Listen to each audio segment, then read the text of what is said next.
maka saya katakan dan saya katakan saya minta ampun kepada Allah kalau salah fatwa saya ini.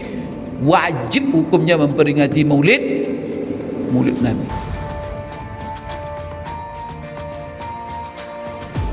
Saya mengajak diri saya, Bapak Ibu sekalian, untuk senantiasa membasahi bibir kita, menggerakkan lidah kita untuk selalu memuji Allah, mengagungkan asma-Nya, mengucapkan kalimat-kalimat thayyibah yang dicintainya. Ada 4 kalimat yang dicintai Allah untuk selalu kita ucapkan. Semua kita hafal, mudah diucapkan tapi sangat berat dalam timbangan. Subhanallah, alhamdulillah, la ilaha illallah, Allahu akbar. Sebagai ungkapan rasa syukur kita kepada Allah atas nikmatnya. Malam ini Bapak Ibu sekalian, kita duduk bersama di majlis ilmu ini, sama-sama mengingatkan atas salah satu nikmat yang sangat besar yang Allah anugerahkan kepada kita orang-orang yang beriman. Bukan hanya kita orang-orang beriman, bahkan ini nikmat terbesar yang Allah karuniakan kepada manusia, umat manusia, dan bahkan alam semesta. Diingatkan kita malam ini dengan nikmat kehadiran Rasulullah sallallahu alaihi wasallam. Diingatkan kita dengan kelahiran beliau, kemudian diingatkan kita dengan apa yang telah beliau bawa di tengah-tengah umat manusia. Sehingga Bapak Ibu sekalian, di dalam Al-Quran Allah mengingatkan kepada kita dan membahasakan diutusnya Rasulullah SAW di tengah-tengah umat manusia ini dengan bahasa minna. Maka di dalam surah Ali Imran Allah berfirman, laqad mannallahu 'alal mu'minina idz ba'atsa fihim rasulam min anfusihim yatlu 'alaihim ayatihi wa yuzakkihim wa yu'allimuhumul kitaba wal hikmah. Di sini Allah mengatakan laqad mannallahu. Ini mengingatkan kepada nikmat ya. Jadi bahasa nikmat ini dalam bahasa Arab ada macam-macam kata yang digunakan untuk makna nikmat. Salah satunya adalah manna. Kemudian di antaranya juga adalah nikmat. Kalau kata nikmat dalam Al-Quran banyak. Salah satunya yang sering Bapak Ibu mendengarnya dibacakan oleh para ustaz, para mubalik, wa in ta'uddu ni'matallahi la tuhsuha. Kan nikmat itu. Jika kamu mencoba menghitung-hitung nikmat Allah, nikmat, maka nikmat itu sendiri adalah bahasa Arab dan dipakai oleh Allah dalam Al-Quran banyak sekali. Begitu juga oleh Rasulullah sallallahu alaihi wasallam. Maka di antaranya juga apa yang difirmankan oleh Allah, wa ma bikum min ni'matin faminallah. Apa saja nikmat yang ada pada kamu itu datangnya dari Allah. Ini juga nikmat. Tapi ada lagi, kalau saya tanya Bapak Ibu, apa terjemahan ayat ini? Pasti Bapak Ibu semua tahu. Dalam surah Ar-Rahman, umpamanya Allah di dalam surah Ar-Rahman Allah berulang-ulang mengatakan fa bi ayyi ala'i rabbikuma tukadziban. Apa artinya itu? Nikmat Tuhanmu yang mana yang kamu dustakan, yang kamu ingkari. Maka di situ nikmat juga artinya ala. Fa bi ayyi ala, berarti ada kata ala, ada kata nikmat Di sini juga ayat ini, laqad mannallahu 'alal mu'minina, sungguh Allah telah memberi nikmat kepada orang-orang yang beriman. Di situ nikmat apa yang Allah sebut? Idz ba'atsa fihim rasulan min anfusihim, ketika Allah mengutus seorang rasul dari kalangan mereka. Yang dimaksud adalah dengan mengutus Rasulullah sallallahu alaihi wasallam. Di sini Bapak Ibu dipakai oleh Allah manna. Berarti ada minnah, ada nikmat, ada ala, dan juga yang lain-lain. Dan ini penempatan kata di dalam ayat-ayat ini itu memiliki makna-makna tersendiri. Kalau dalam bahasa kita semuanya diterjemahkan dengan nikmat, tetapi dalam bahasa Arab ada kategori-kategori nikmat. Maka diantaranya umpamanya, kenapa tidak pakai kata nikmat, pakai kata ala? Fa bi ayyi ala'i rabbikuma tukadziban, nikmat Tuhanmu yang mana yang engkau dustakan? Itu nikmat apa yang dimaksud di situ? Maka ala itu kata ahli tafsir adalah nikmat-nikmat Allah yang besar, yang merupakan itu adalah merupakan kebutuhan manusia yang sangat mendasar. Seperti nikmat apa? Bumi, itu kan nikmat besar itu. Seperti langit, seperti laut, sungai, gunung-gunung. Maka nikmat-nikmat besar seperti itu disebut dengan ala. Maka Allah katakan fa bi ayyi ala rabbikuma tukadziban. Kemudian kalau nikmat, wa in ta'uddu ni'matallahi la tuhsuha. Apa pula bedanya dengan minnah? Laqad mannallahu 'alal mu'minina idz ba'atsa fihim rasula. Maka ini supaya saya ingatkan kepada Bapak Ibu, nikmat diutusnya Rasulullah sallallahu alaihi wasallam. Kalau Allah memakai kata nikmat, itu sifatnya umum. Apa saja yang diberikan oleh Allah kepada kita itu namanya nikmat. Tapi belum tentu nanti dia menjadi minnah. Jadi nikmat ini lebih umum. Kenapa? Karena Bapak Ibu sekalian, apa yang diberikan oleh Allah kepada kita itu pada hakikatnya, kenapa Allah memberikan kepada kita nikmat-nikmatnya itu?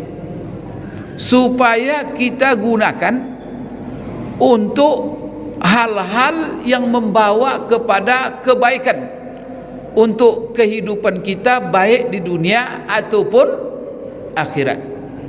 Maka Allah beri nikmat itu supaya apa?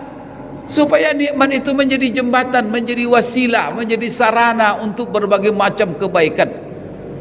Supaya kita jadikan nikmat-nikmat yang Allah berikan itu untuk membahagiakan hidup kita.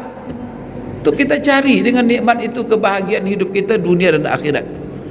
Cuman banyak di antara manusia itu Allah yang mencabut. Sudah Allah berikan mereka nikmat, dan nikmat itu adalah untuk kebaikan kebahagiaan hidup mereka, malah mereka salah gunakan. Akhirnya berbalik, berubah nikmat itu membuat mereka, atau mereka jadikan sarana untuk membuat hidup mereka menderita, membuat kesengsaraan bagi hidup mereka. Maka di dalam Al-Quran Allah menyinggung masalah ini. Di antaranya di dalam ayat Allah berfirman, wa atakum min kulli ma sa'altumuhu wa in ta'uddu ni'matallahi la tuhsuha innal insana la zalumun kafar. Coba perhatikan, Allah telah memberikan kepada kamu, wa atakum min kulli ma sa'altumuhu, semua apa yang kamu minta, apa yang kamu butuhkan. Bahkan yang kamu butuhkan itu kamu minta atau tidak, Allah berikan. Maka Allah memberikan kepada kita Bapak Ibu ya apa yang kita butuhkan. kita minta atau tidak.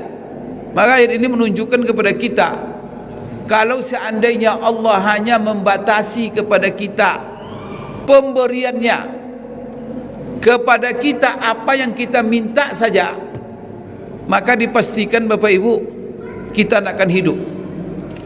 Kenapa begitu? Karena kita, jadi Allah memberikan kepada kita yang kita butuhkan, bukan hanya yang kita minta. Sebab kalau Allah hanya membatasi pemberiannya kepada kita yang kita minta, kalau tidak kita minta, tidak dikasihnya, kira-kira hidup kita tak? Yakin kita tidak bisa hidup. Kenapa? Kerana kita tak mampu menyebut satu persatu apa yang kita butuhkan. Kalau saya tanya Bapak Ibu, berapa jumlah sel dalam diri kita? Miliaran kan? Bisa disebut satu persatu beserta fungsinya. La ilaha illallah. Kalau Bapak Ibu belajar tentang anatomi tubuh manusia, Masya Allah, geleng kepala kita, bagaimana dahsyatnya ciptaan Allah dalam diri kita. Telah barang siapa yang mengetahui dirinya, pasti dia mengetahui Allah. Tapi kalau orang tak tahu diri, maka akibatnya dia tidak tahu Allah. Maka orang tak mengenal Allah itu rata-rata adalah orang tak mengenal dirinya. Bapak Ibu sekalian, apa kata Allah lagi? Jadi Allah telah memberikan kepada kita apa yang kita butuhkan. Kemudian Allah katakan berapa yang diberikan? Wa in ta'uddu ni'matallahi la tuhsuha. Jika kamu mencoba-coba menghitung berapa banyak nikmat Allah yang diberikan kepada kamu, kamu tak akan mampu menghitungnya. Lalu Allah di akhir ayat itu mengatakan, innal insana lazalumun kafar. Sesungguhnya kebanyakan manusia itu sangat zalim kepada dirinya dan lagi kufur nikmat. Di sini Bapak Ibu, jadi Allah mengatakan kebanyakan manusia itu zalim kepada dirinya. Kenapa? Karena seharusnya nikmat itu digunakan untuk hal-hal yang baik, untuk membahagiakan dirinya baik di dunia ataupun akhirat. Malah digunakannya nikmat itu untuk mencelakakan dirinya. Banyak kita ini. Bapak Ibu, di antaranya Allah memberikan kepada kita nikmat mata, yang seharusnya nikmat mata itu, dengan mata itu kita masuk surga. Tapi barangkali banyak orang dengan matanya dia malah masuk neraka. Yang seharusnya matanya itu digunakan melihat yang baik-baik, malah sehari-hari matanya digunakan untuk melihat yang mengandung dosa saja. Seharusnya orang dengan lidah, ini lidahnya tidak ada pabrik lidah Bapak Ibu. Ini lidah ini dahsyat. Satu-satunya anggota badan kita dan diri kita ini tak ada tulang, dan paling banyak kerjanya dan paling banyak geraknya, tak bertulang. Maka dia diciptakan Allah tak bertulang. Untuk apa itu? La ilaha illallah. Tapi Rasulullah mengatakan kebanyakan ahli neraka, kenapa mereka masuk neraka? Kira-kira dosa kita yang paling banyak kalau masuk neraka kita Bapak Ibu sekalian, kira-kira dosa apa yang banyak? Dosa mata, dosa telinga, dosa hidung, atau dosa lidah, atau dosa kaki? Ibu-ibu, saya bertanya ini, dosa apa yang kira-kira paling banyak? La ilaha illallah. Itu dari lidah. Padahal lidah itu Bapak Ibu nikmatnya dahsyat sekali. Fungsi lidah itu Masya Allah. Tetapi kenapa manusia tidak gunakan lidah itu untuk kebaikan? Kenapa lebih banyak digunakannya untuk hal-hal yang tidak baik? Maka Allah katakan innal insana lazalumun kafar. Manusia sangat zalim terhadap dirinya. Allah sudah memberikan kebaikan yang banyak sekali. Maka dalam Quran juga Allah berulang, wa ma zalamahumullah walakin kanu anfusahum yazlimun. Allah tak pernah menzalimi mereka, tetapi mereka juga yang menzalimi diri sendiri. Maka di sini Bapak Ibu ada nikmat, maka disebut nikmat. Kenapa? Karena nikmat ini ada manusia yang menggunakannya untuk kebaikannya, tapi ada pula nikmat yang digunakan oleh orang untuk mencelakakan dirinya, dan itu adalah resiko masing-masing. Tapi ada Bapak Ibu yang disebut minnah. Maka inilah yang kita kaji. Laqad mannallahu 'alal mu'minina idz ba'atsa fihim rasula. Ada salah satu nikmat di antara yang disebut oleh Allah sebagai minnah adalah kehadiran Rasulullah sallallahu alaihi wasallam dan semua yang Rasulullah bawa kepada kita. Maka nikmatnya itu disebut oleh Allah minnah. Kata ulama, sebuah nikmat tidak disebut dengan minnah kecuali nikmat itu full, semuanya adalah membawa kebaikan untuk kita. Siapa itu? Apa itu nikmat?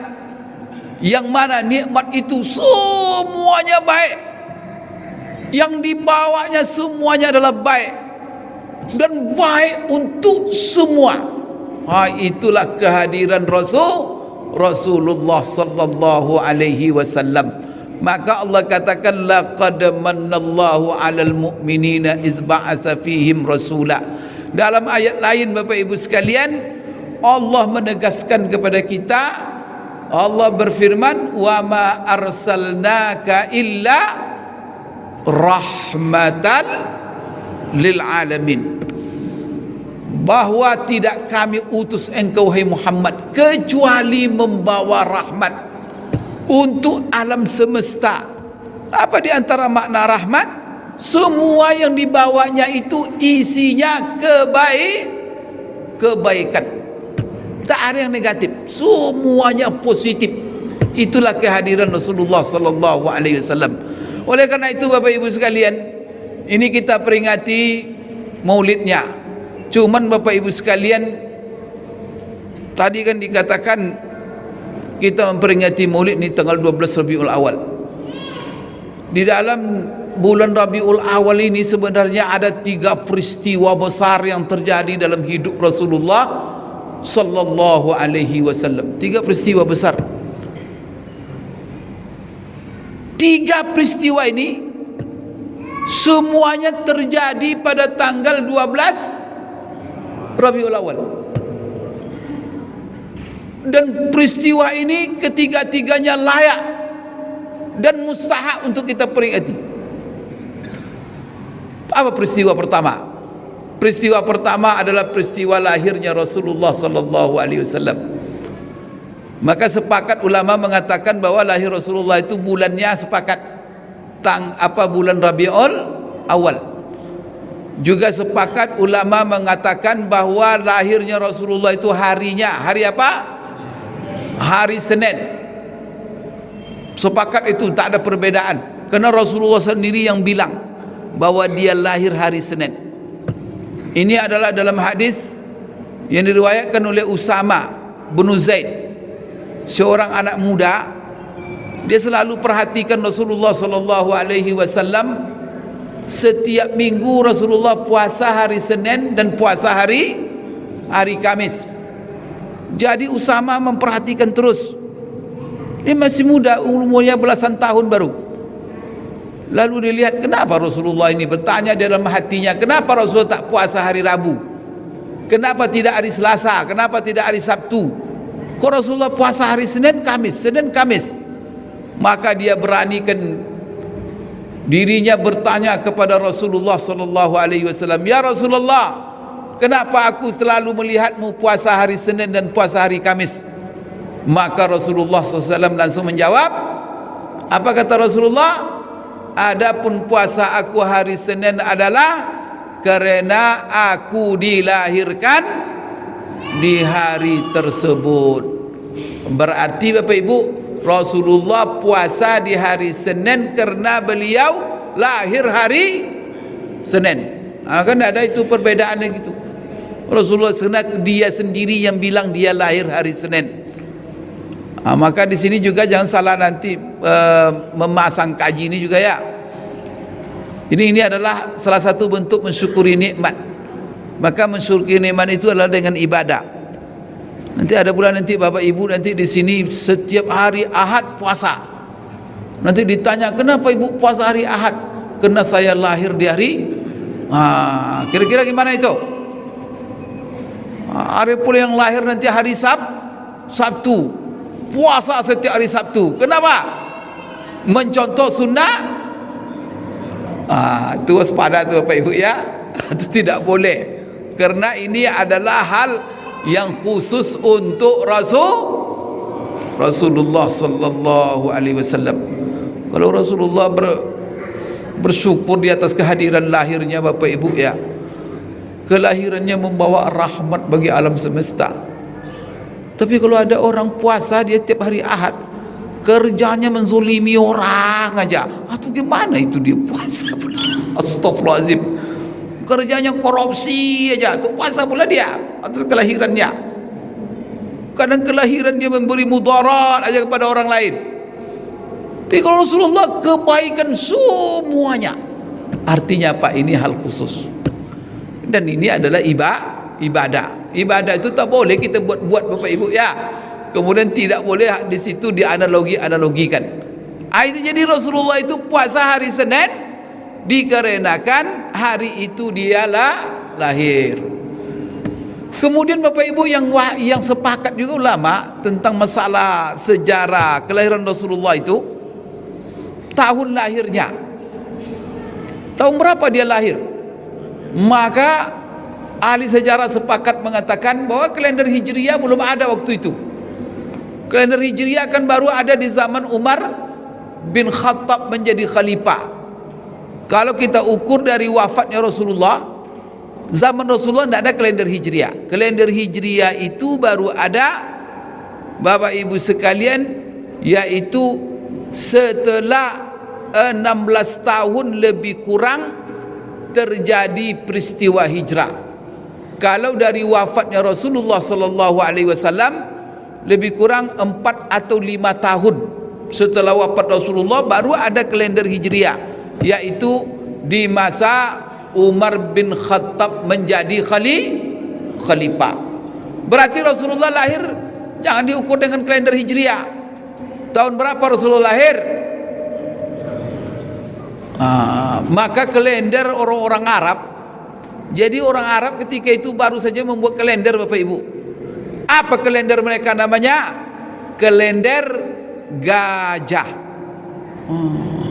Jangan aneh pula Bapak Ibu, kalender kok gajah namanya. Banyak orang kalau di Cina itu ada kalender monyet namanya, kalender monyet, kalender naga, kalender apa lagi? Macam-macam nama kalender. Karena kan sesuai dengan latar belakang. Kenapa kalender gajah namanya? Karena di tahun Rasulullah lahir itu terjadi peristiwa yang sangat dahsyat bagi orang-orang Quraisy. Apa itu peristiwa? Serangan yang dilancarkan oleh Abraha dengan tentaranya bergajah. Jadi Abraha dengan tentara bergajah datang ke Mekah untuk meruntuhkan Ka'bah. Itu yang diceritakan Allah dalam surat Alam tara kaifa fa'ala rabbuka bi ashabil fil. Bapak Ibu sekalian, jadi 1 bulan atau ada yang mengatakan 3 bulan setelah kejadian itu Rasulullah SAW lahir. Orang Quraisy mereka buat kalender itu latar belakangnya apa? Peristiwa besar yang terjadi pada di tengah-tengah mereka. Itulah yang menjadi patokan kalender mereka. Seperti kita ini bahasa Indonesia ini kita orang Indonesia ini tidak punya kalender khusus kita. Kita ini punya kalender, kita pakai kalender apa namanya? Masehi. Itu tidak punya kita itu Bapak Ibu. Itu punya Romawi itu. Orang pertama membuat kalender Masehi itu orang Romawi. Orang Roma. Siapa yang membawa kalender Masehi kepada kita?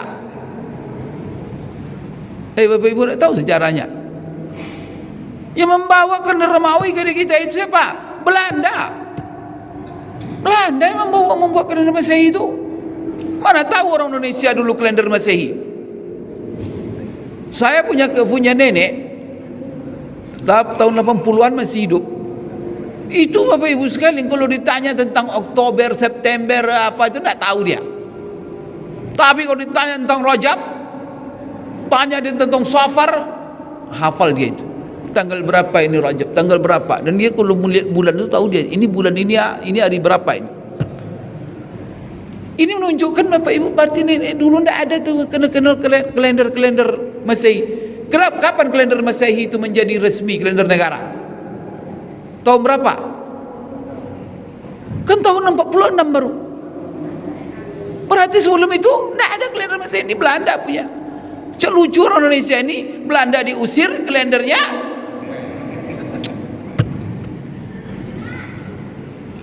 Tapi mungkin Bapak Ibu bertanya sama saya, kenapa Pak Ustadz di dunia ini orang banyak pakai kalender Masehi? Bapak Ibu, kenapa Eropa, kan negara Eropa itu, Roma itu kan di tengah-tengah Eropa. Mereka itu kan Bapak Ibu, negara Eropa itu negara-negara kolonial, negara-negara perampok, negara-negara penjajah. Kalau Bapak saya disuruh minta, coba sebutkan daftar negara-negara penjajah di dunia. Apa diantaranya? Inggris. Itu negara apa itu? Eropa. Siapa lagi? Prancis. Di mana itu letaknya? Eropa. Portugal di mana itu? Eropa. Jerman. Eropa. Belanda. La ilaha illallah Pak Ibu. Mereka kemana-mana menjajah itu. Prancis itu negara-negara Mesir berapa lama dijajah oleh Prancis. Inggris itu negara Teluk, itu bekas jajahan Inggris. Maka mereka setiap menjajah dia bawanya budaya mereka. Termasuk kita ini, siapa yang menjajah? Belanda. Lama sekali kita dijajah Belanda. Berapa tahun? Tinggal setengah abad ini Bapak Ibu ini, kita ini ke bulan Agustus ini, bertepatan pula bulan Agustus dengan bulan Maulid ini. Maka kita diingatkan dengan nikmat kemerdekaan. Bapak Ibu sekalian, mereka itulah yang membawa kemana-mana, sehingga mereka orang-orang pakai kalender Masehi. Padahal kita sebelum itu, kita ini kan mayoritas umat Islam, 90% Bapak Ibu. Kok bisa kita pakai kalender Masehi? Ada yang heran. Tidak bisa kita pakai kalender kita. Tapi tak apa-apalah. Dalam masalah agama, kita wajib pakai kalender Hijriah. Kalau masalah-masalah dunia, menghitung gaji, kapan libur, kapan masalah pemerintahan, kapan pensiun, itu hitunglah dengan Masehi, perkara-perkara dunia ini. Bapak Ibu sekalian, saya ingin menekankan saja bahwa kita kembali kepada kaji bahwa bulan Rabiul Awal ini ada 3 peristiwa. Jadi pertama tadi adalah peristiwa lahirnya Rasulullah sallallahu alaihi wasallam. Yang kedua Bapak Ibu sekalian, bahwa bulan Rabiul Awal ini, dan itu juga tanggal 12 terjadi peristiwa hijrahnya Rasulullah sallallahu alaihi wasallam. Jadi hijrahnya Rasulullah itu bukan bulan Muharram. Kalau tidak percaya Bapak Ibu, tanya Ustaz Google. Google tu. Tanya dia, itu AI. Tanya AI, bulan berapa Rasulullah SAW, Nabi Muhammad SAW dia hijrah ke Madinah. Maka sepakat ahli sejarah semua mengatakan Rasulullah itu hijrah bulan Rabiul Awal, bukan bulan Muharram. Maka kita memperingati hijrah di bulan apa? Tahun baru, bulan Muharram. Padahal hijrah itu Rabiul Awal. Jadi Rasulullah itu sampai di Madinah ketika dia hijrah tanggal 12 Rabiul Awal, dan juga itu hari Senin. Yang ketiga Bapak Ibu, peristiwa besar yang terjadi dalam kehidupan Rasulullah Rabiul Awal, tahu enggak? Yaitu peristiwa wafatnya Rasulullah sallallahu alaihi wasallam. Bapak Ibu mungkin sering mendengar ada orang yang membid'ahkan peristiwa memperingati ada jemaah di sini yang membid'ahkan maulid. Ada kan? Biasanya kalau yang membid'ahkan tidak hadir itu. Selain wajah-wajahnya tidak ada wajah yang membid'ahkan ini. Ini wajah. Bapak Ibu sekalian, apa salah satu dalil mereka kenapa mereka membid'ahkan itu? Salah satunya berhubungan dengan masalah tanggal ini. Jadi kalau masalah tanggal lahir Rasulullah SAW, karena yang sepakat tadi kan hari sepakat mereka, tahun mereka sepakat itu tahun gajah namanya. Maka Rasulullah itu lahir tahun pertama tahun gajah. Kemudian Bapak Ibu sekalian, berbeda pendapat ulama sejarah tentang tanggal berapa bulan Rabiul Awal Rasulullah itu lahir. Imam Al-Waqidi, Ibnu Hisham menjelaskan ada 4 pendapat. 4 pendapat itu. Ada yang mengatakan tanggal 8 Rabiul Awal lahirnya Rasulullah itu. Ada yang mengatakan tanggal 10. Ada yang mengatakan tanggal 12. Ada yang mengatakan tanggal 18. Mana yang paling benar ini? Kenapa kita ini di Indonesia ini memilih tanggal 12? Bahkan ada di antara mereka yang menguatkan tanggal 10. Ada di antara ulama itu menguatkan tanggal 8. Cuman rata-rata ulama Syafi'iyah, ulama yang bermazhab Syafi'i, banyak mereka yang memilih tanggal lahir Rasulullah itu adalah tanggal 12 Rabiul Awal. Itulah orang Indonesia pakai tanggal 12 itu. Apa bantahan tadi orang yang membid'ahkan maulid itu? Mereka mengatakan begini, tanggal 12 Rabiul Awal itu hampir ulama sejarah tidak sepakat, tidak ada perbedaan bahwa tanggal 12 Rabiul Awal itu adalah hari wafatnya Rasulullah sallallahu alaihi wasallam. Bagaimana kalian? Itu tuh dalil mereka. Bagaimana kalian bergembira di hari itu padahal hari itu adalah hari wafatnya Rasulullah sallallahu alaihi wasallam.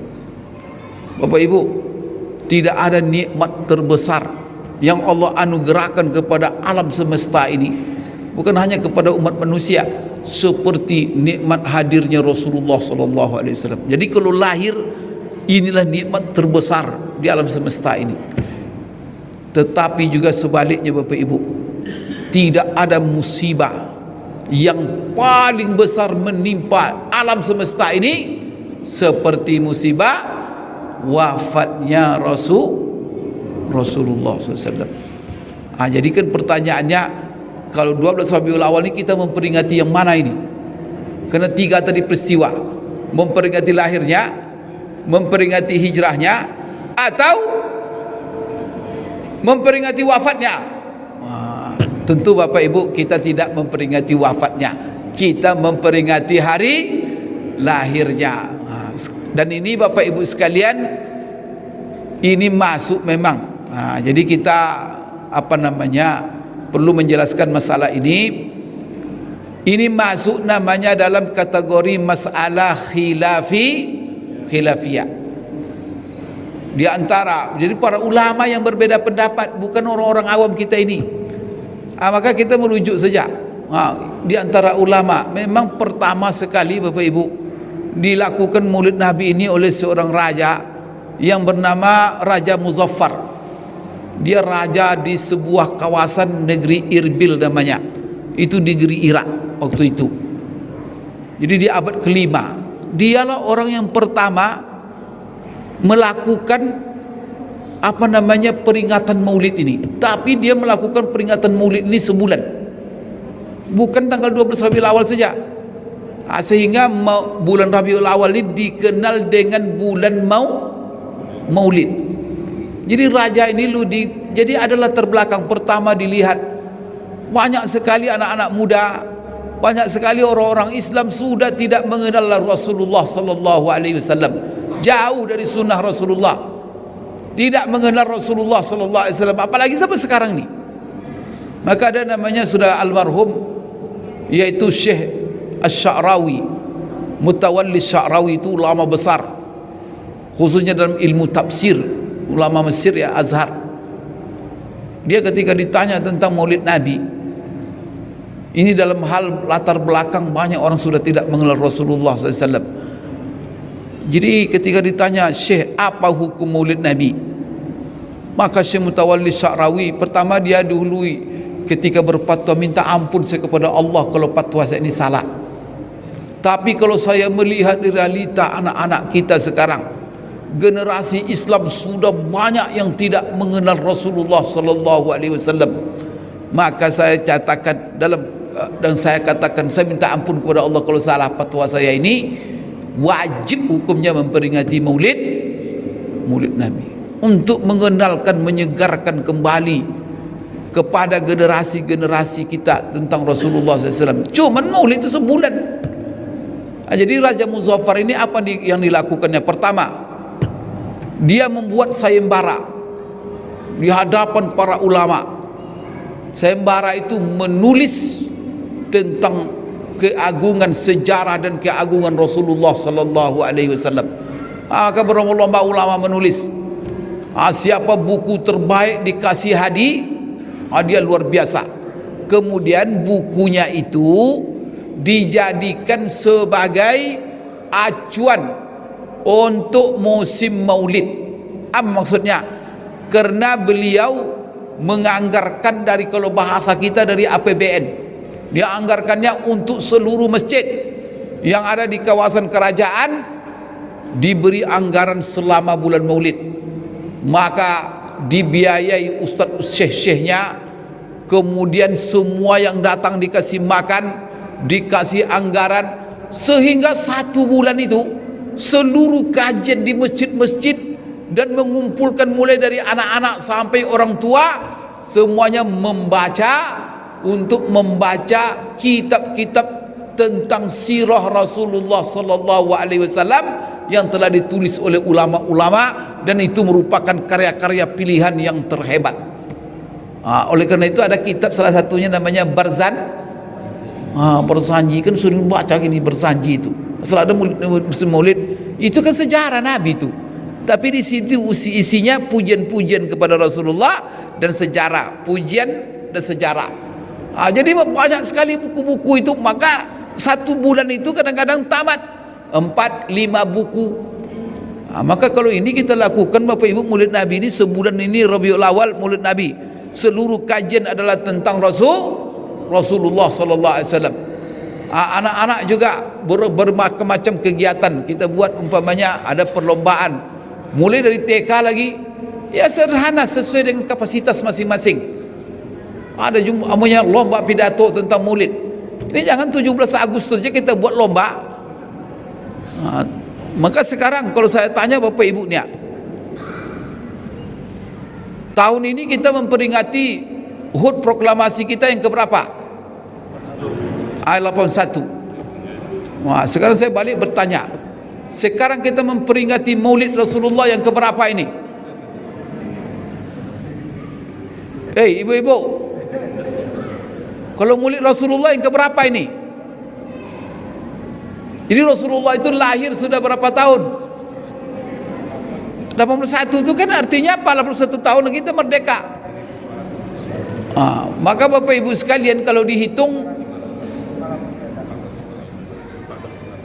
sekarang kita kan 1000 tadi, kata MC, memperingati Maulid Nabi yang di tahun 1448 Hijriah. Itu kontras itu. 1448 Hijriah itu kan 1448 Hijrah. Hijrah itu artinya apa? 1448 tahun yang lalu Rasulullah hijrah dari Mekah ke Madinah. Maka dinamakan kalender kita itu kalender Hijriah. Kalau kita memperingati Maulid, pakai kalender Maulid. Kalau kalender Maulid berapa sekarang? Jadi kalau kalender Maulid Bapak Ibu, ini kita memperingati Maulid Nabi tahun ini yang ke-1501. Rasulullah itu sudah 1500 tahun yang lalu dia lahir. Nah, ini Bapak Ibu sekalian, kenapa nanti hitungannya Pak Ustaz? Karena Rasulullah ketika dia hijrah umurnya 53 tahun. Jadi 1448 tahun yang lalu Rasulullah umurnya berapa? 53. Nah, sekarang 1448 tambah 53 berapa? 1501. Kalau wafatnya Rasulullah sallallahu alaihi wasallam kurang 10, 1448. Kenapa kurang 10? Karena dari dia hijrah sampai dia wafat berapa lama dia di Madinah? Beliau itu wafat umur 63 tahun. 53 dia datang, wafat 63, berarti 10 tahun, tinggal 1448 kurang 10, berarti berapa tahun yang lalu Rasulullah sudah wafat? 1438 tahun yang lalu. Bapak Ibu sekalian yang dimuliakan Allah, maka kita diingatkan dengan memperingati Maulid ini. Saya tadi kembali lagi kepada Hafiz Ibnu Hajar. Dia membuat dalil ataupun berdalil. Apa dalil yang membuat dia berfatwa? Kalau tadi Syekh Sa'rawi mengatakan latar belakangnya, dia mengatakan saya minta ampun kepada Allah, saya mengatakan kalau begini generasi sekarang tidak mengenal Rasulullah, wajib kita memperingati Maulid. Raja Muzaffar tadi sebulan penuh dia buat supaya nih generasi ini kenal dengan Rasulullah SAW.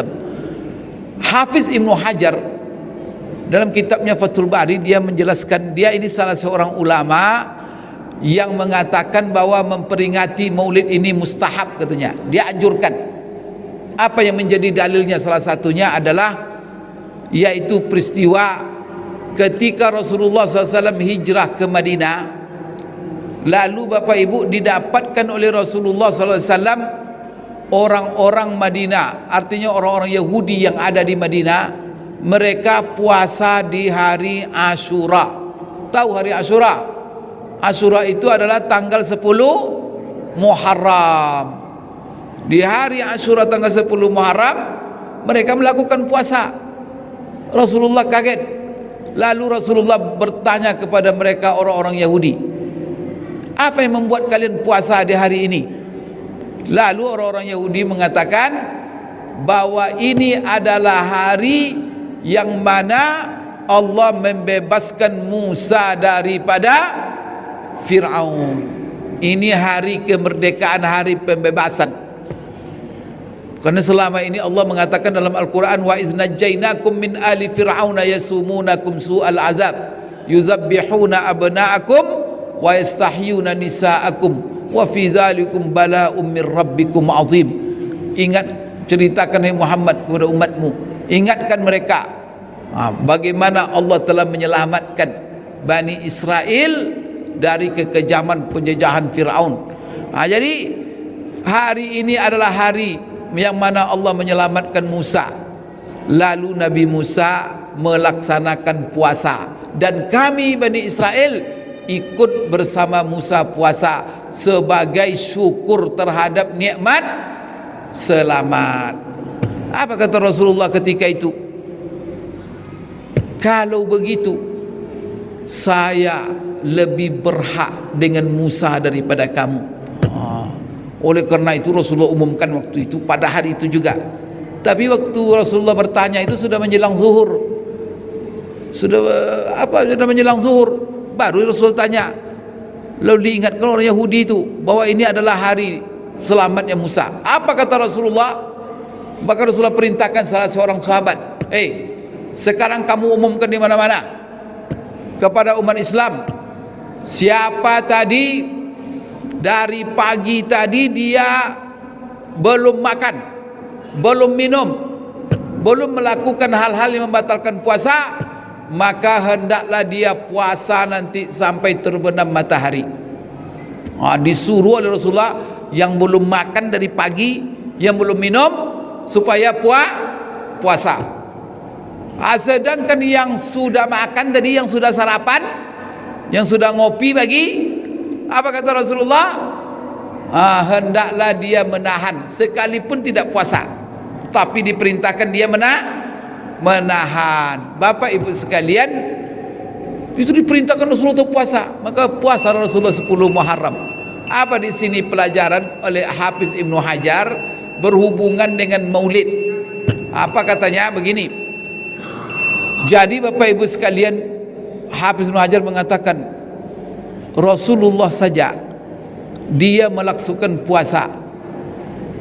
Musa, Bani Israel, Rasulullah ikut puasa, memperingati, mensyukuri nikmat selamatnya Bani Israel daripada kekejaman Fir'aun. Maka apa kata Hafiz Ibnu Hajar? Tidakkah lebih berhak umat Islam memperingati Maulid Nabi dalam rangka mensyukuri nikmat Allah dengan lahirnya Rasulullah sallallahu alaihi wasallam? Kerana dengan hadirnya Rasulullah, apa yang diselamatkan manusia dengan hadirnya Rasulullah? Selamat daripada kegelapan, selamat daripada kesesatan, selamat dari kejahiliaan, selamat daripada kesyirikan. Ya Allah, banyak diselamatkan. Salah satu di antara yang diselamatkan ini kaum wanita. Ini ibu-ibu ya. Ibu-ibu ini merdeka kapan? Tahu ibu-ibu? Ibu-ibu baru merdeka, bebas mendapatkan hak-hak Bapak Ibu sekalian. Ibu-ibu itu semenjak Rasulullah hadir. Boleh Bapak Ibu baca sejarah bagaimana perempuan ketika Rasulullah SAW saat dia lahir. Di zaman jahiliyah di seluruh dunia, bagaimana pandangan bangsa-bangsa umat terhadap masalah perempuan. Dan sejak kapan perempuan ini merdeka? Ya Allah terhormat Rasulullah. Itulah kadang-kadang heran juga, ada di antara perempuan yang mendakwa emansipasi macam-macam lah gender ya, tapi itu kebablasan Bapak Ibu sekalian. Saya ingin ceritakan sedikit bagaimana kita semua tahu kan, ada yang menganggap bahwa kaum perempuan itu adalah makhluk terkutuk. Karena ada ajaran di antara umat manusia waktu itu, apa katanya? Manusia ini sengsara di dunia ini gara-gara perempuan. Karena dulu Nabi Adam di surga digoda oleh iblis tak mempan. Akhirnya iblis menggoda Hawa. Hawa lalu menggoda Adam. Adam terpeleset. Akhirnya kita turun ke dunia. Menderita kita di dunia. Kalau tidaklah gara-gara Hawa, maka kita ini di surga. Maka dikutuk-kutuknya perempuan itu.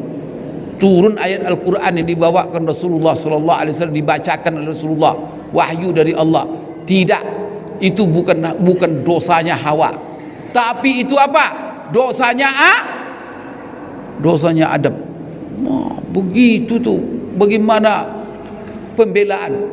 Kemudian coba bagaimana perempuan di zaman jahiliyah, mau ibu mau anak. Kalau dia seorang anak, kalau ada orang dapat anak perempuan, itu diceritakan Allah dalam Al-Quran, wa iza busyira ahaduhum bil unsa dhalla wajuhu muswadda wa huwa kazim.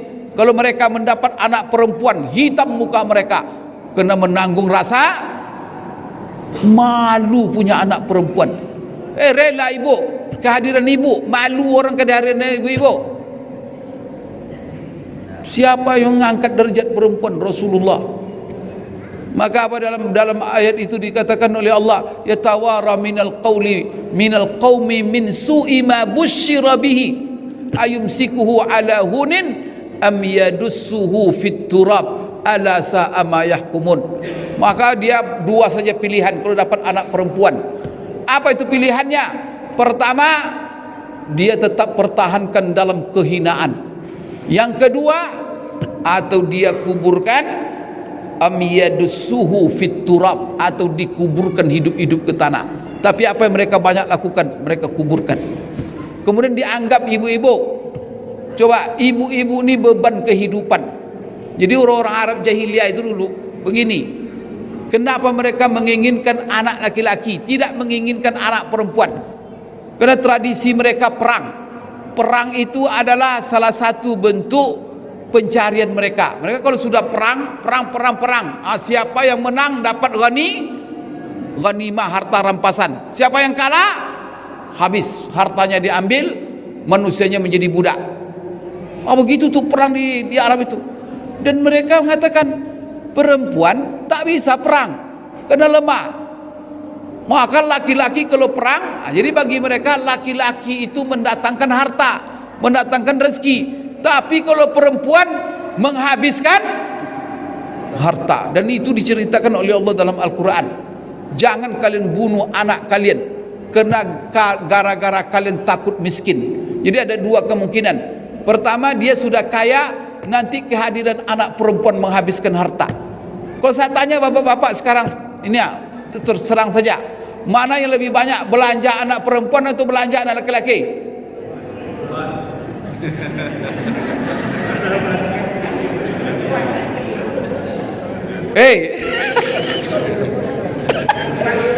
Ibu-ibu, fair aja lah. Mana yang lebih banyak? Perempuan atau biaya laki-laki? Perempuan.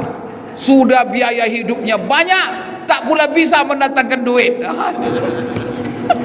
Itulah masalahnya dikubur anak perempuan itu hidup-hidup, karena menyusahkan bagi mereka. Maka turun ayat, wala taqtulu auladakum khasyata imlaq nahnu narzuquhum wa iyyakum.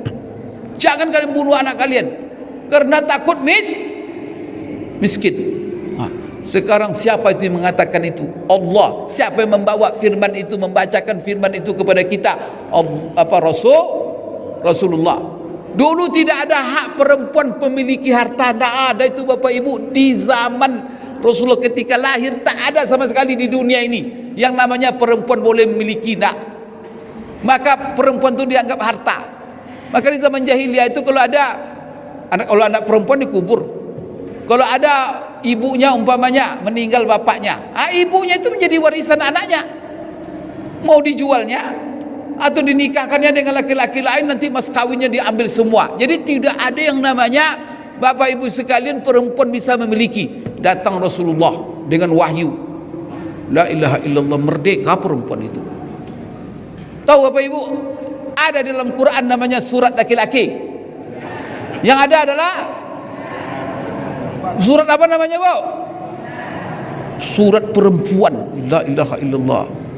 Sudah dibaca? Sudah. Siapa ibu-ibu yang hafal surah An-Nisa di sini? Nunjuk. Ada yang hafal surah An-Nisa? Rugi, Bu. La ilaha illallah. Ibu rugi sekali. Hafal surah An-Nisa tu. Macam-macam bapak-bapaknya bacakan ayat surah An-Nisa sama dia. Wah, itu pembelaan terhadap hak perempuan, Bu. Ya Allah, rugi, Bu. Saya paling senang mengulang-ulang surah An-Nisa itu, Pak. Kalau saya nyupir terus pergi ceramah, paling senang saya membaca itu, mengulang-ulang surah An-Nisa itu.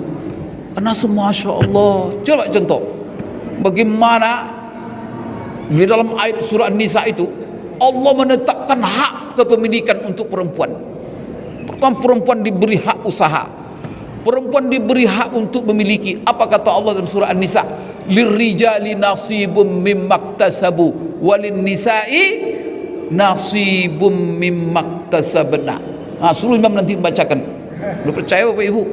Apa itu kata Allah? Allah menetapkan bagi laki-laki adalah hak memiliki apa yang telah dihasilkannya usahanya. Bagi perempuan juga sama, dia punya hak untuk memiliki hasil dari usahanya. Coba dalam Al-Quran, bagaimana ibu tak hafal itu? Kalau ada bapak-bapak ini menzalimi istrinya, baca surah An-Nisa. Coba apa kata Allah? Ya ayyuhalladzina amanu la yahillu lakum an tarisun nisaa karha wala ta'duluhunna litazhabu bi ba'di ma ataitumuhunna illa an ya'tina bi fahishatin mubayyinah wa ashiruhunna bil ma'ruf fa in karihtumuhunna. Allah, fa'asa an takrahu syai'a wa yaj'alallahu fihi khairan katsira. Paham itu ayat itu? Wah, rugi ibu-ibu. Apa kata Allah? Wa ashiruhunna bil ma'ruf. Perlakukan istrimu dengan cara yang paling baik. Coba perintah Allah. Jadi kalau ada suami kasar, langsung ibu bacakan ayat itu.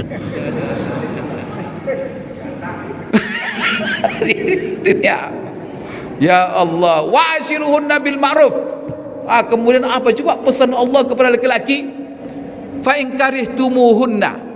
Kalau kamu melihat dari istrimu itu sesuatu yang tidak menyenangkan, mungkin wajahnya cantik tapi mulutnya ada begitu bapak-bapak.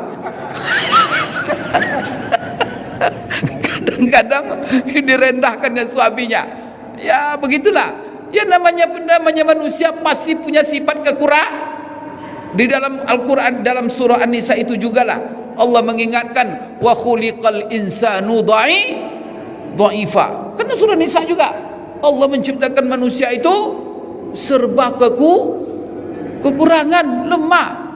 Maka apa kata, coba indahnya, fa in karihtumuhunna. Kalau ada sesuatu yang kamu lihat tidak menyenangi kamu, jangan langsung kamu pisah, janganlah kamu buang dia, jangan kamu langsung kucilkan dia, jangan, kamu sabar. Disuruh bapak-bapak ini sabar. Sabar apa? Dan Allah hibur. Fa in karihtumuhunna fa asa an takrahu syai'a.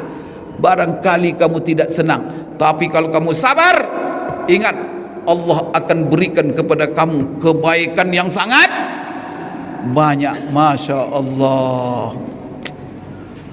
Itu mulai dari ayat itu awal itu itu tentang perempuan, masya Allah, membela hak-hak orang yang lemah. Jadi bapak ibu, apalagi masalah apalagi pembagian harta warisan. Dulu perempuan itu bukan mendapat warisan, malah dia sendiri menjadi la ilaha illallah, jadi warisan pak.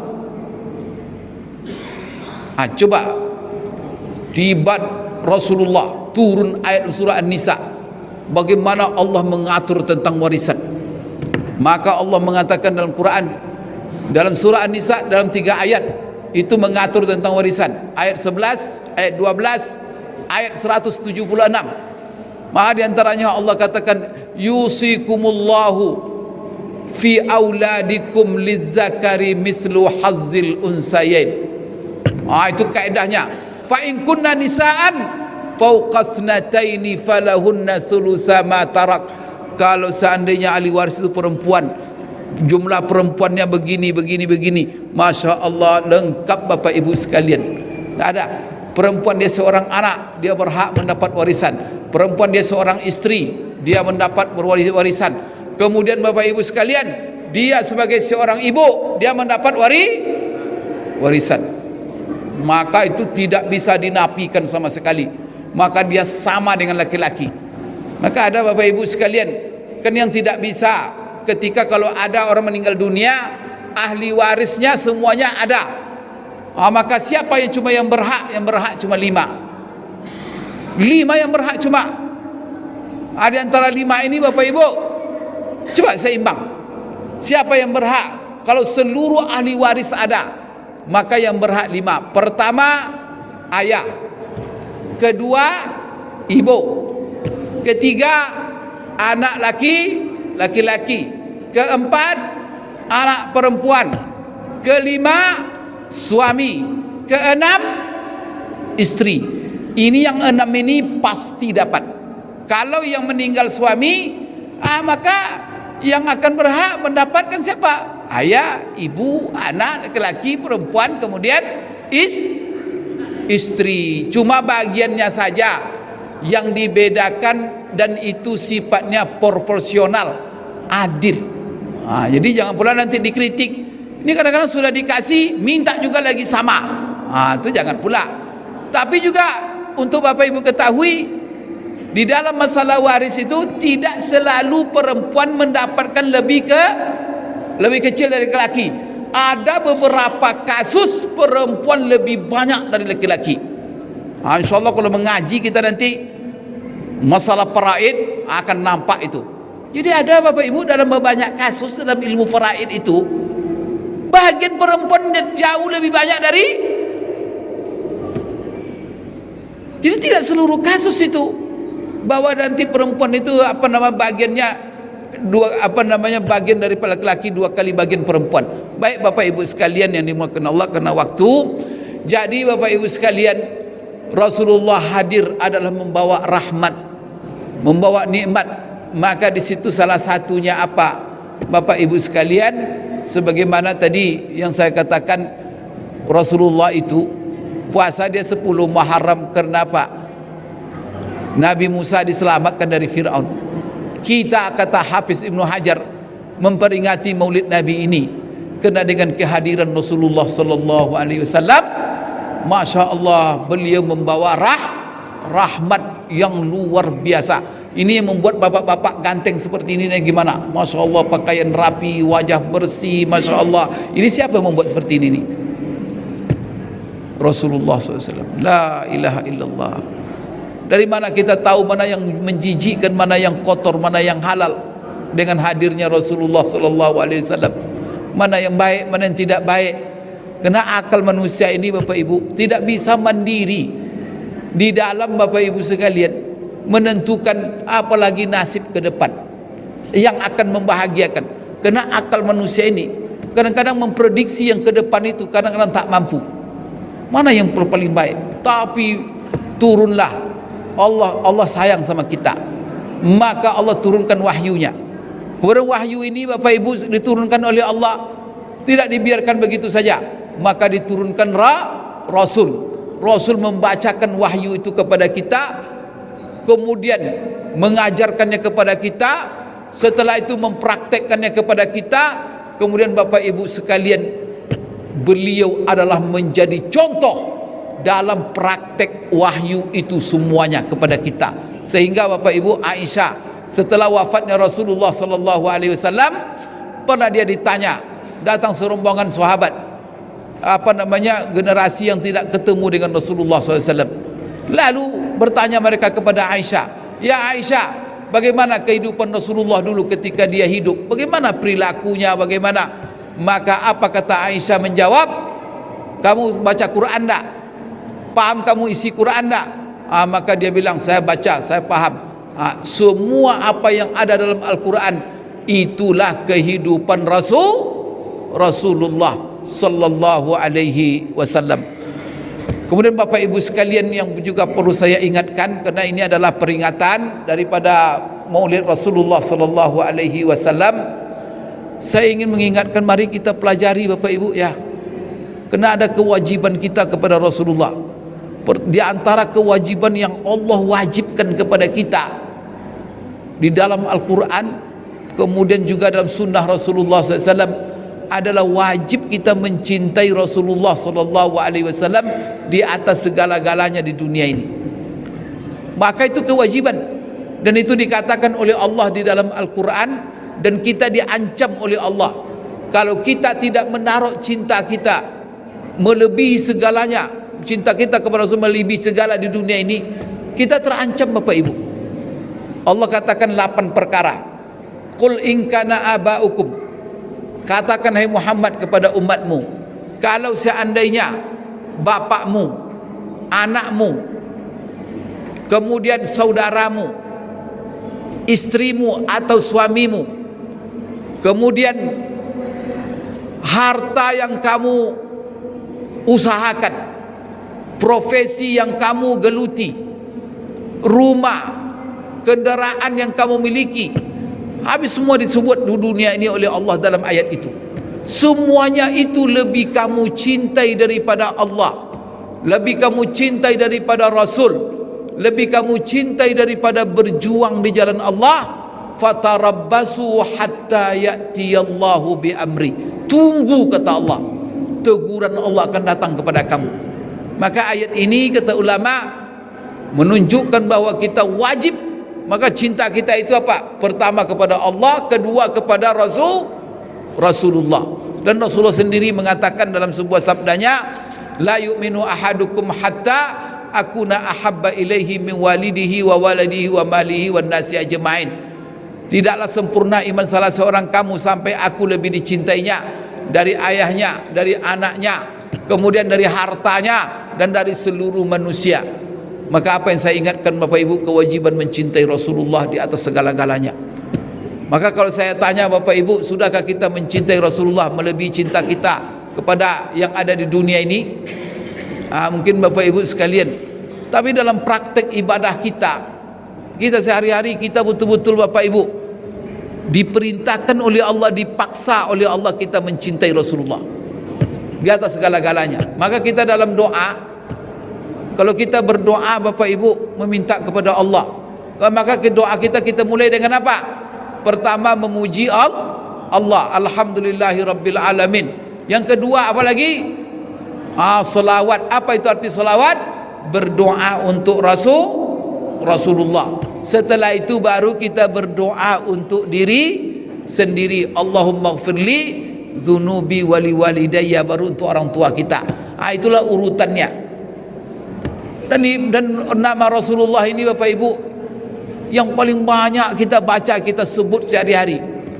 Bahkan kalau kita tidak menyebut nama Rasulullah sehari dan kita tidak mendoakan beliau, kalau ada Bapak Ibu umpamanya Pak, ada mendoakan Pak, ada Bapak mendoakan istri sehari ini, kira-kira ini siapa di antara kita ini Bapak-bapak ini yang selalu menyebut nama istri dalam doanya? Ada? Maunya istrinya Fatimah, ya Allah panjangkanlah istriku, umur istriku Fatimah, mudahkan rezekinya laut. Ada yang disebut nama istri. Ibu-ibu ada yang menyebut nama suami dalam doa? Berapa kali sudah? Berapa kali Bapak Ibu? Sekarang saya mau tanya, berapa kali kita menyebut nama Nabi kita Muhammad, bersebut namanya Muhammad, berapa kali kita sebut? Kita doakan, ya Allah, mulai kita pagi-pagi bangun sudah mendengar nama asyhadu anna Muhammadar, langsung kita sambut asyhadu anna Muhammadar Rasulullah. Nama orang lain ada yang kita sebut itu. Setelah itu, setelah kita azan, kita berdoa. Apa doanya? Allahumma rabba hadhihi da'watit tamma was salatil qa'imah ati Sayyidana Muhammad. Nanti masuk pergi ke wuduk. Setelah berwuduk apa doanya? Asyhadu an la ilaha illallah wa anna Muhammadan abduhu wa rasul. Masuk masjid, Allahumma salli ala sayyidina. Masya Allah. Berapa itu dari pagi sampai nanti malam Bapak Ibu sekalian. Maka ini adalah wajib kita mencintainya. Bagaimana kita mencintainya dan untuk apa kita mencintainya? Maka diantaranya Bapak Ibu, ini sebagai penutup, kita mencintai Rasulullah bagaimana kita bisa? Maka dikenali dulu. Maka kata orang kita, tak kenal maka tak sayang, tak sayang maka tak cinta. Maka kenali Rasulullah SAW. Maka perbanyak kajian-kajian di masjid tentang kepribadian Rasulullah. Ulama sudah menulis macam-macam tentang sejarah Rasulullah ini Bapak Ibu. Bahkan ada ahli sejarah mengatakan orang non muslim pun berlomba-lomba menulis tentang Rasulullah, dan bahkan mereka memuji-muji Rasulullah. Lebih hebat pula kadang-kadang mereka memuji daripada orang Islam sendiri.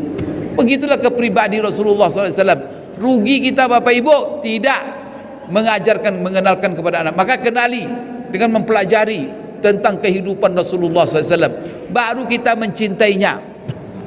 Maka nanti tanya anak-anak kita selalu, nak, siapa yang paling kamu cintai di dunia ini? Selalu tanya anak kita, sekali seminggu, sekali sebulan, tanya anak-anak kita, nak, siapa idolamu, nak? Siapa manusia yang paling kamu cintai, nak? Kalau sudah dijawab oleh anak-anak kita, Rasulullah, mak, Rasulullah, bu, pak, maka alhamdulillah, tenang Bapak Ibu. Tapi kalau disebutnya tak siapa ini sebutnya idolanya, pak, kadang-kadang orang-orang tak baik, la ilaha illallah, rugi kita mengandungnya, rugi kita membesarkannya. Udah besar capek kita membuat dia besar. Siapa yang kamu apa? Idolamu, nak? Messi katanya. Astagfirullahaladzim. Siapa manusia yang kamu apakan? Disebutnya artis-artis. Kadang-kadang merusak aja kerjanya. Bapak ibu sekalian, maka mari kita pastikan diri kita, anak-anak kita, bahwa manusia yang paling mereka cintai adalah Rasulullah sallallahu alaihi wasallam. Untuk apa kita mencintainya? Karena Allah mewajibkan kepada kita untuk mengikuti beliau di dalam kehidupan kita. Solat yang kita lakukan tu solat siapa itu?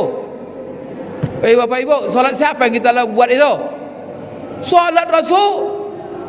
Karena Rasulullah mengatakan sallu kama raaitumuni. Puasa yang kita lakukan, puasa siapa yang kita contoh itu? Puasa Rasulullah SAW. Cara kita berpakaian ini, pakaian siapa ini? Rasulullah. Semuanya Rasulullah. Bagaimana kita akan mencontohnya kalau kita tidak mencintainya?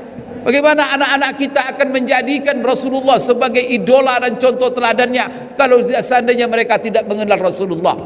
Maka kita mengenalnya untuk kita Bapak Ibu, supaya kita bisa mencintainya, dan kita tingkat pengenalan kita terhadap Rasulullah betul-betul kita tempatkan dia manusia yang paling kita cintai. Kalau kita sudah letakkan, posisikan dia sebagai manusia yang paling kita cintai, maka akan mudah bagi kita untuk mencontoh dan menjadikan beliau suri teladan. Kalau sudah begitu Bapak Ibu, akan ada dalam diri kita kerinduan untuk selalu bertemu dengan Rasulullah. Maka mudah-mudahan kita semua dimudahkan oleh Allah untuk mendapat syafaat Rasulullah sallallahu alaihi wasallam. Bapak Ibu, itu dapat saya sampaikan dalam pengajian ini karena waktu sudah habis.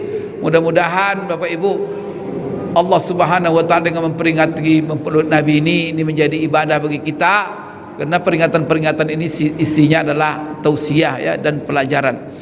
Baik, mari kita tutup dengan doa Bapak Ibu sekalian. Semoga Allah Subhanahu wa taala memudahkan seluruh urusan kita, menerima ibadah kita, dan kita Bapak Ibu memohon kepada Allah semoga Allah kumpulkan kita nanti di dalam surga bersama Rasulullah.